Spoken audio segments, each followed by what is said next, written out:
Hi, everyone. This is Callie from Make Your Mark, and today I'm with Ilana, and she is really the WordPress queen.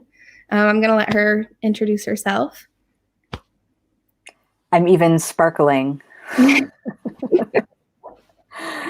Um, so I've been working with WordPress for about, like over 10 years now. Time's been flying. I started off as a content writer and editor.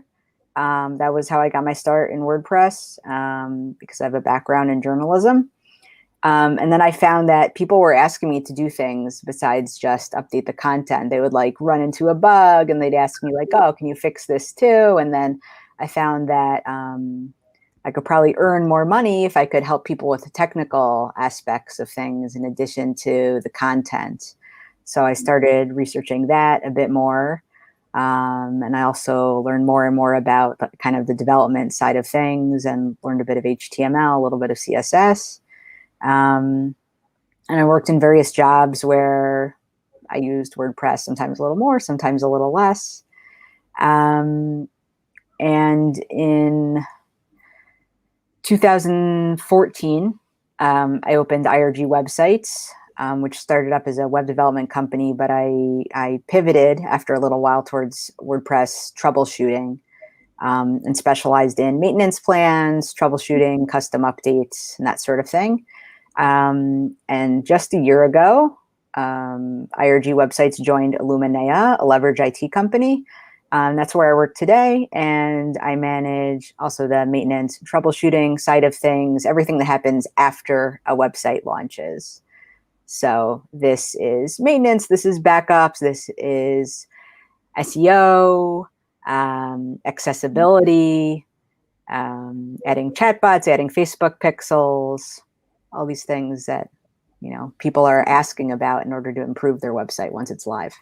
Yeah. And it's all of the things that you don't even think about when you're first starting to create a website. Like there's so many other things on your mind that it's so easy, but they're like, really, this is why you have a website, or is to utilize these tools like the SEO, like the pixel. Like if you just have a static page and you're not using any of that, you're missing out on so much of like what your website is built for.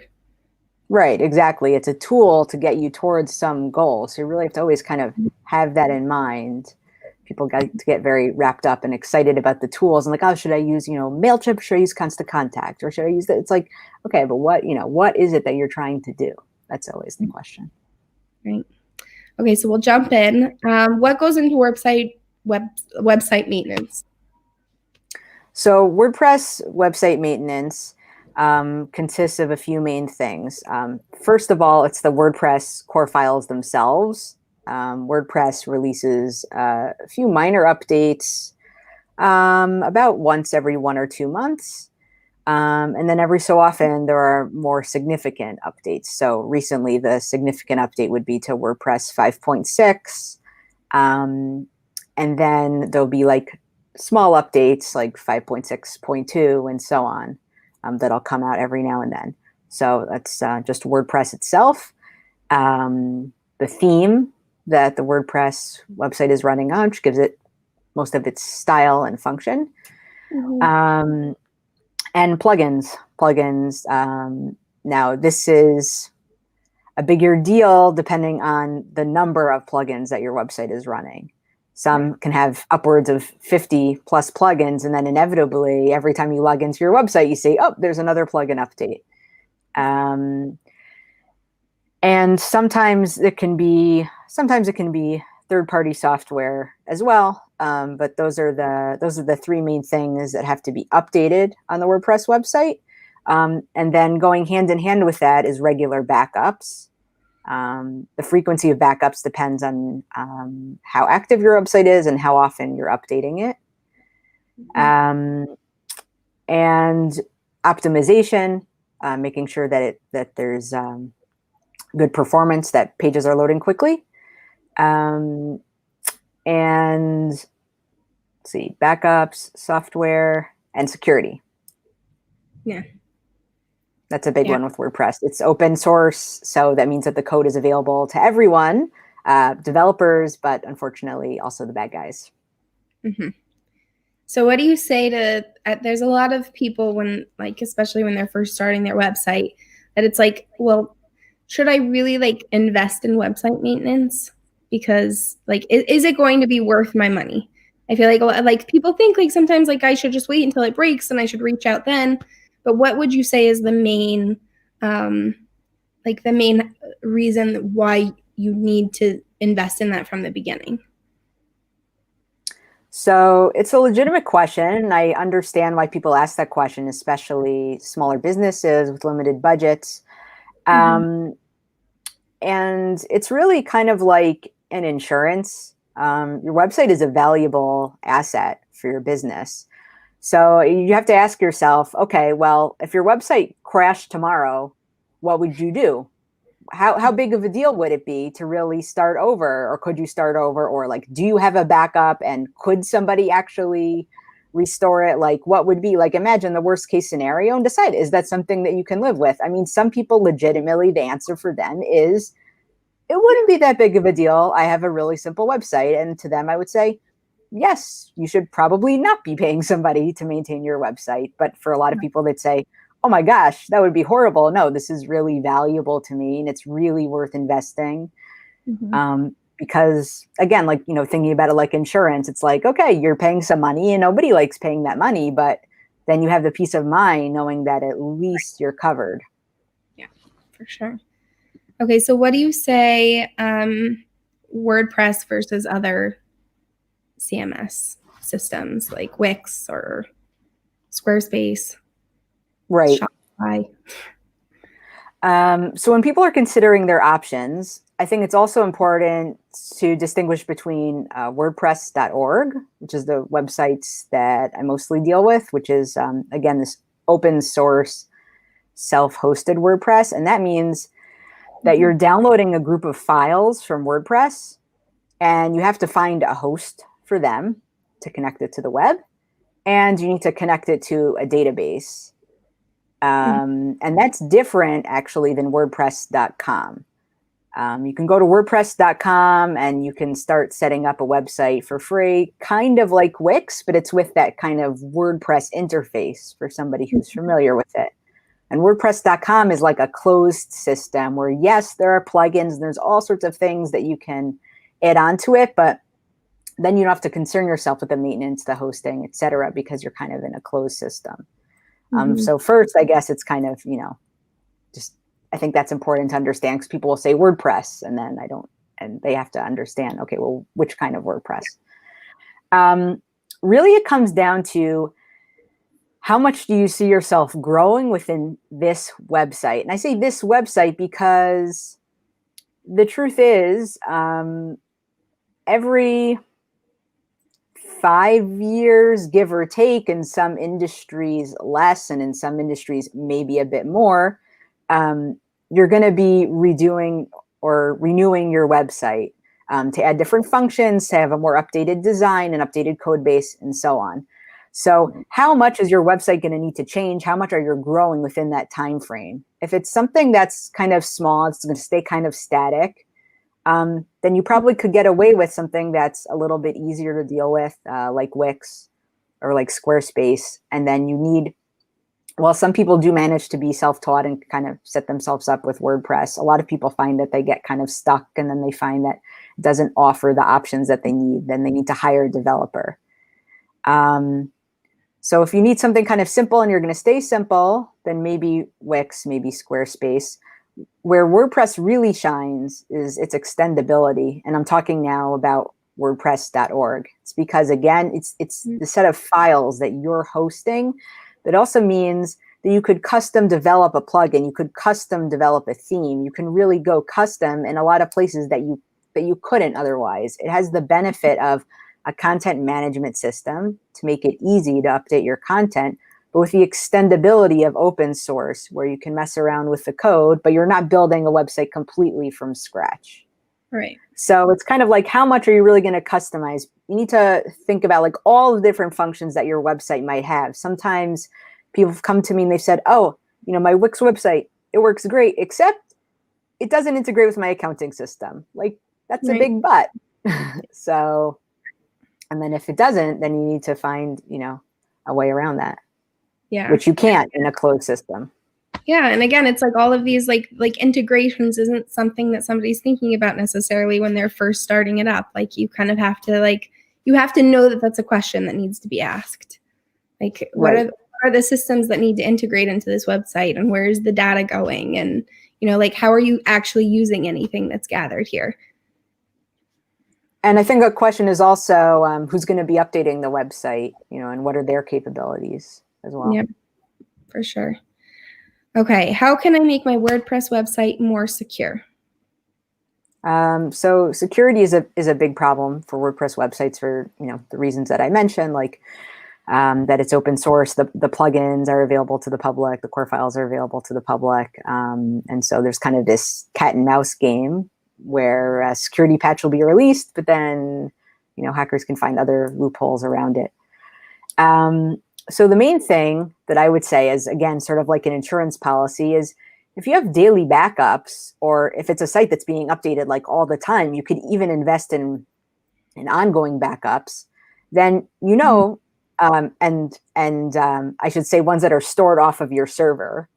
Okay, so that worst comes to worst, it's like you have a copy. Think of it as like you have a fancy file cabinet, right? You have a copy of all these important files, but not in your house, so that if, God forbid, your house burns down, you have another copy of them somewhere else, and you could you could just grab it and put it back up at any time. So that's like, without even any technical anything, it's like, okay, so that's that you have a safeguard.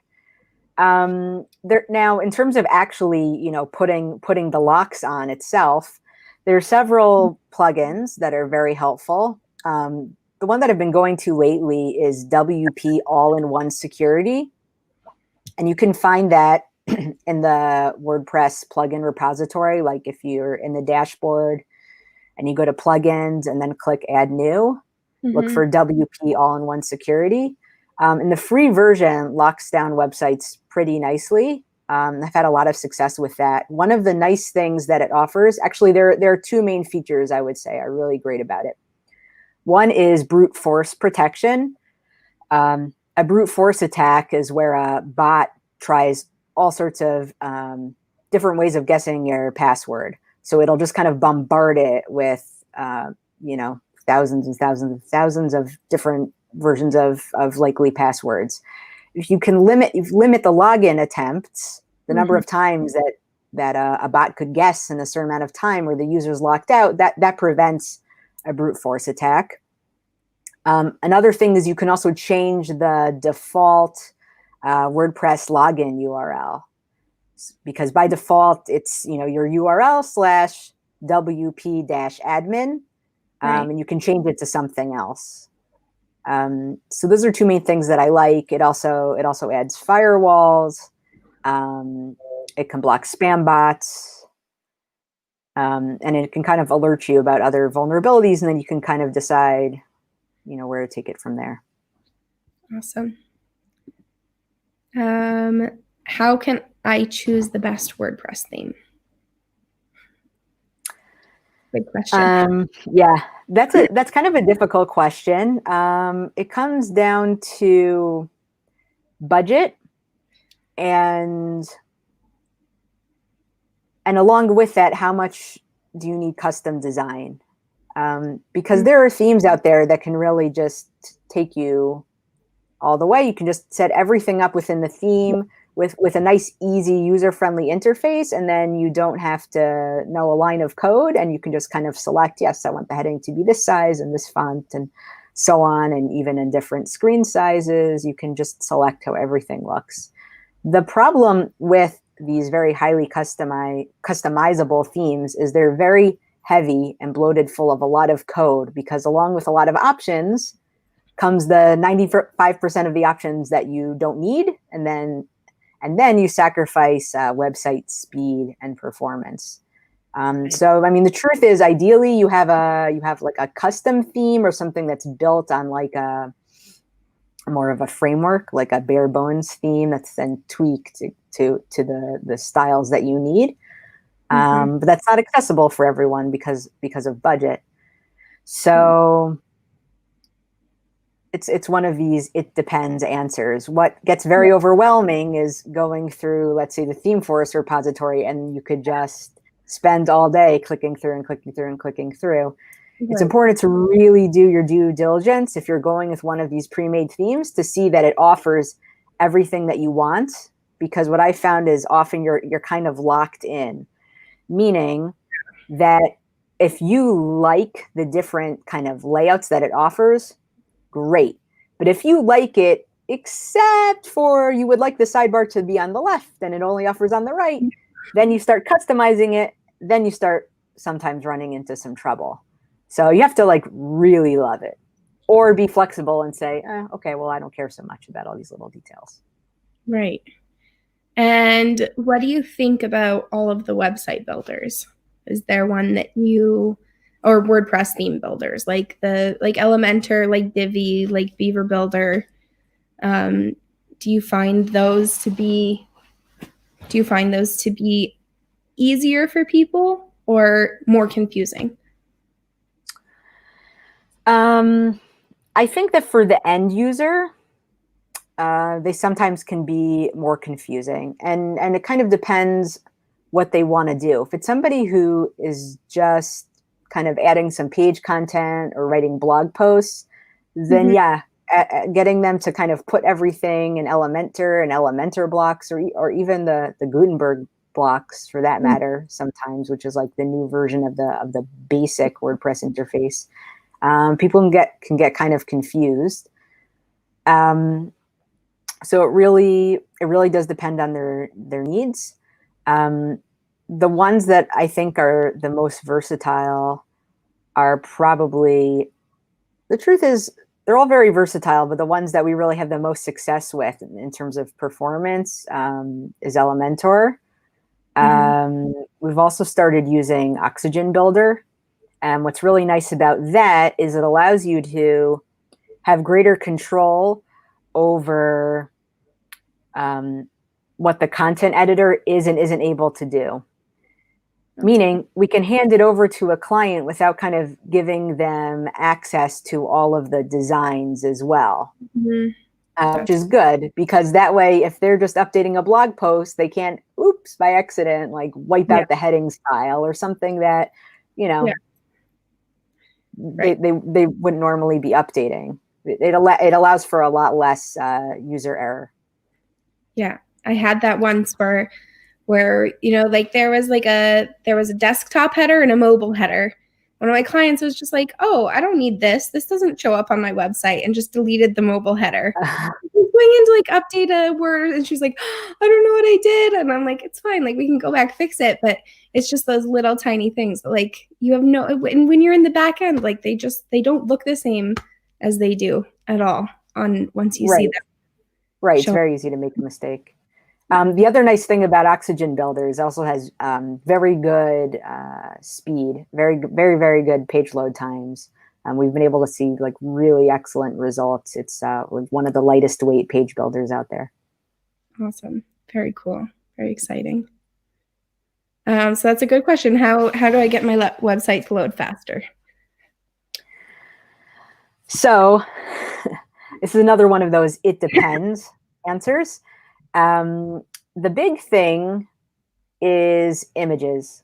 Time and time again, I've seen where the end user doesn't realize that the amazing event photos that they got from their photographer that are 8, 10, 20 megabytes are not for their website. So they look great, but they're 8,000 by 8,000 pixels and 8 megabytes, and then they upload it and it's just going like doesn't load because it's a huge file. So definitely optimizing images. I mean, the biggest thing you can do is make sure that you're starting with an image that's at least somewhat in the right ballpark. And then from there, you can start using tools that like Smush It or Short Pixel. Those are really good and can crunch image sizes down really nicely.